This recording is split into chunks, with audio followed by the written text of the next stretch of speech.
ท่านนางบัวศรีณถาวงศ์คณะประจำภาคแขวงประธานแนวเล้าสั่งซาดแขวงกรรมการศูนย์กลางแนวเล้าสั่งซาดผู้ชี้นำองค์การจะตั้งมหาชนแขวงเส้นขวางได้ให้สัมภาษณ์ต่อนักข่าวสำนักข่าวสารประเทศลาวเมื่อบ่ดลนี้ว่าแนวเล้าสั่งซาดแม่นองค์การจะตั้งสัมพันธ์ทางการเมืองของทั่วสังคมเป็นสหพันธ์ขององค์การจะตั้งการเมืององค์การจะตั้งสังคมและบุคคลที่เป็นตัวแทนให้แก่สั้นคนชนเผ่าศาสนาเพศวัยรวมทั้งตัวแทนคนเสื้อชาติลาวที่ดำรงชีวิตอยู่ต่างประเทศตลอดระยะ70 ปีแห่งการนำพาของภาคแนวเล้าสั่งซาดได้ประกอบส่วนในการปฏิบัติ2หน้าที่ยุทธศาสตร์ในการปกปักรักษาและพัฒนาประเทศชาติภายใต้การนำพาของภาคกฎหมายและระเบียบการอย่างหนักแน่น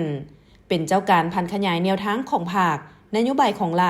รัฐธรรมนูญกฎหมายเป็นแผนการแผนงานโครงการและจัดตั้งปฏิบัติในแต่ละระยะเพิ่มทวีการโฆษณาศึกษาอบรมปลุกระดมเสริมขยายสิทธิเป็นเจ้าของประชาชนลาวบรรดาเผ่าในการปฏิบัติแนวทางนโยบายรัฐธรรมนูญกฎหมายและแผนพัฒนาเศรษฐกิจสังคมในแต่ละระยะทั้งเป็นเจ้าการประกอบส่วนปกปักรักษาเสริมขยายมูลเสื้อหักศาสตร์วัฒนธรรมและฮิตของประเพณีอันดีงามของชาติและเผ่าเสริมขยายสิทธิเป็นเจ้าปกป้องสิทธิและผลประโยชน์อันชอบธรรมของประชาชนลาวบรรดาเผ่า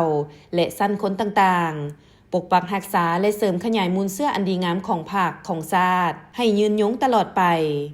ท่านนางบัวศรีณถาวงศ์ยังได้กล่าวเติมว่าข้าพเจ้าจะขออุทิศเหือแหงสติปัญญาของตนต่อหน้าที่การเมืองที่ภาครัฐและประชาชนมอบหมายให้จะนำพาแนวเล้าสั่งซาดและองค์การจะตั้งมหาชนเข้าร่วมทุกขบวนการของการปฏิวัติและไปตามการนำพาของภาคเพื่อปลุกระดมทั่วภาคทั่วรัฐทั่วปวงชนลาวบรรดาเผ่าสั้นคนศาสนาและทุกเพศวัย